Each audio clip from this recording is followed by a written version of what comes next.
सावित्री देवी 75 साल की हो गई है। सावित्री देवी के 3 पुत्र हैं। सावित्री जी के पति का देहांत तब हो गया जब वो 75 वर्ष की थी। सावित्री जी एक छोटे से पुराने घर में रहती है जिसको उसके पति ने ही बनवाया था। तीनों बेटे उनके साथ तो नहीं रहते, लेकिन ऐसा एक भी दिन नहीं रहता जब वो उनसे मिलने या उनकी सेवा करने नहीं आते हों। तीनों की पत्नियां भी दिन में आती हैं, यानी यूं ही समझ लीजिए कि उनका घर कभी खाली नहीं रहता। कोई ना कोई वहाँ उनकी सेवा चाकरी में लगा ही रहता है। तीनों बेटों ने अलग अलग अपना घर बना रखा है। सबकी अपनी पर्सनल लाइफ भी है और परेशानियां भी हैं।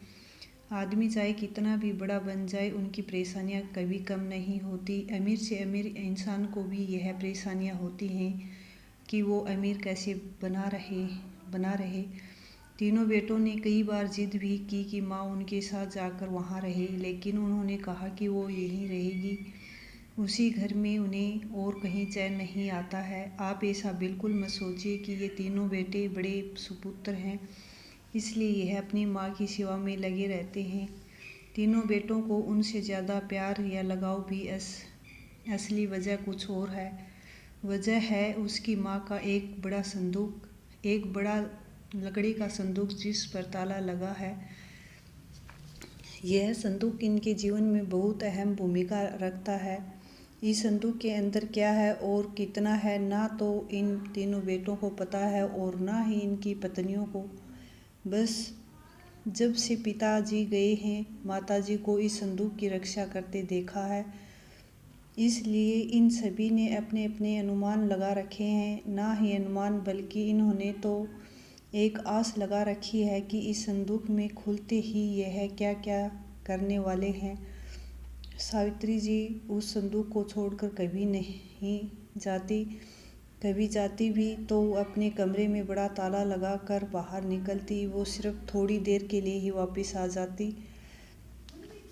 तीनों बेटों और उनकी पत्नी भी उस संदूक पर नज़र ना जाने कब से है। सब ने अपनी तरफ से अपनी अपनी कोशिशें भी करके देख ली माँ को अपने साथ अपने घर ले जाने की, ताकि माँ के साथ उनका संदूक भी वहाँ से हिल सके। और फिर जाहिर सी बात है, जिसके घर में माँ रहेगी उसका संदूक। लेकिन सभी एक दूसरे की काट करते हैं। इसकी कृपा है कि माँ के आगे पीछे माँ जी करते न सिर्फ बेटे बल्कि बुढ़िया भी चक्कर लगाती रहती हैं। लेकिन सावित्री जी भी भली भांति अपने बेटों को समझती है। वो जानती है कि उसकी इतनी सेवा क्यों हो रही है। उनकी सेवा उनके संदूक के कारण हो रही है। उन्हें पता है जिस दिन यह संदूक इनके हाथ आया, उस दिन उसका मूल्य कुछ भी ना रह जाएगा। तीनों भाइयों और उनकी पत्नियों में यह बातें है कि माँ के पास न सिर्फ उनका सोना है, बल्कि उनकी सास का सोना भी इसी संदूक में है। माँ इसलिए इस संदूक की इतनी हिफाजत करती है। सभी अपनी अपनी कहानियाँ बना कर बैठे हैं। किसी का दावा है कि उन्होंने संदूक को एक बार उठाकर देखा है, वो बहुत भारी है। माँ के कमरे में इन बहुओं ने कई बार सफाई के बहाने संदूक के पास जाने की कोशिश की, लेकिन माँ जी ने उन्हें बार बार टोका और कहा कि इस संदूक से अभी दूर रहो। समय आने पर इस संदूक में क्या है तुम्हें अपने आप ही पता चल जाएगा। आखिर माँ की बात कौन टालता, और वो भी अभी तो कोई भी नहीं। बस उस समय के इंतज़ार में यह सब माँ का अच्छा बेटा और अच्छी बहू बनने की कोशिश कर रहे हैं। रात में कोई ना कोई घर में ज़रूर रुकता, लेकिन माँ जी उन्हें अपने कमरे में सोने नहीं देती थी। इस तरह सावित्री जी ने इस संदूक के सहारे 20 साल निकाल दिए। एक दिन माँ जी की तबीयत थी नहीं। अक्सर जब तबीयत बिगड़ जाया करती थी, तब उनके बेटे उन्हें अस्पताल ले जाने का कहते, लेकिन वो उनके लिए भी राज़ी नहीं होती थी। वो कहती थी कि डॉक्टर को यही बुला लो। उनके बेटे ऐसा ही करते थे। इस बार जब उसकी तबीयत खराब हुई तो डॉक्टर ने कहा कि उन्हें अस्पताल में एडमिट करना ही होगा, वरना उसकी हालत खराब हो सकती है। और फिर उम्र भी बढ़ती जा रही है। आखिर कब तक यह शरीर साथ देगा। डॉक्टर के यह जवाब देने पर तीनों भाइयों को दुख से ज़्यादा उत्साह दिखाई दिया। उनकी पत्नियों की आंखों में चमक साफ दिखाई दे रही थी। सावित्री जी ने उन्हें कमरे से बाहर खुश करते सुना। तीनों इस बात पर चर्चा कर रहे थे कि माँ जी के जाने के बाद संदूक में जो भी है वो आपस में बांटा जाएगा, सबको बराबर बराबर मिलेगा। सावित्री जी ने जब यह सुना तो उनको अंदाज़ा लग गया था कि अब समय हो गया है इन सबको यह बताने का कि आखिर इस संदूक में क्या है। उन्होंने आवाज़ लगाकर अपने तीनों बेटों और बहुओं को अंदर बुलाया। सबने आते ही कहा, माँ अस्पताल चलते हैं, आप वहाँ जाकर ही ठीक होगी। माँ ने कहा कि पहले वो जान लो जिसके लिए तुम सब इतने सालों से चक्कर लगा रहे हो, उसके बाद तुम्हारी मर्जी। इस संदूक में तुम तीनों के लिए मेरे पास कुछ है जो मैं तुम्हें आज देना चाहती हूँ। माँ ने अपने तकिए के नीचे से एक चाबी निकाली और धीरे से खड़ी होकर संदूक को खोलने के लिए नीचे झुकी। वहाँ खड़े सभी बेटे और बहुओं की धड़कन तेज थी। आज उनके बरसों का इंतज़ार ख़त्म हो रहा था।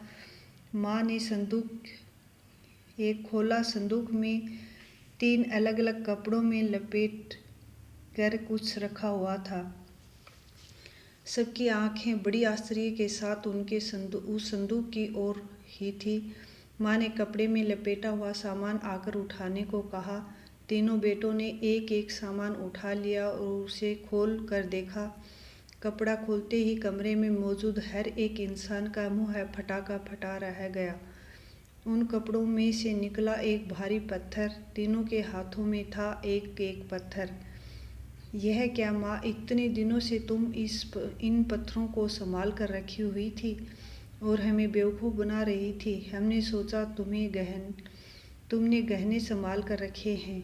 माँ ने कहा, मैंने तुम्हें कब बेवकूफ़ बनाया, और गहने तो थे, बहुत थे, लेकिन कब किसके लिए कितने बेचे इसका मैंने हिसाब नहीं रखा। जब तुम्हारे पिता आखिरी समय में थे तब हमारे पास कुछ नहीं था। तुम तीनों ने शादी के बाद ऐसा मुँह फेरा। क्या तुम्हें पता है कि किस अभाव में उनका अंतिम समय गुजरा? पर उस समय भी उन्होंने तुम्हें कुछ नहीं कहा। उन्होंने उस समय भी मेरा सोचा। उन्हें पता था कि उनके जाने के बाद उनके बेटे मेरे साथ भी यही करने वाले हैं। इसलिए उन्होंने मेरे लिए इस संदूक का उपाय खोजा। देखो कितना सही उपाय दिया था। तुम लोगों को बेवकूफ़ बनाया या तुम लोगों से सेवा करना या उनका मकसद था ना मेरा। वो तो चाहते थे कि उनके जाने के बाद मैं अकेली ना रहूं, मेरे बेटे मेरे साथ हों, मेरी आंखों के सामने, बस यही इच्छा थी। अब मैं शायद ज़्यादा न रहूं, इसलिए मैंने तुम्हें सच बता दिया। सभी बेटे बहू अब कमरे से बड़बड़ाते हुए और गुस्से से निकले। करीब 1 घंटे तक माँ के कमरे के बाहर ही सब एक दूसरे पर अपना गुस्सा निकाल रहे थे। बहस हो रही थी कि अब माँ को अस्पताल ले जाना है कि नहीं, और ले जाएगा तो खर्चा कौन उठाएगा। माँ जी अपने बिस्तर पर लेटी हुई सब सुन रही थी।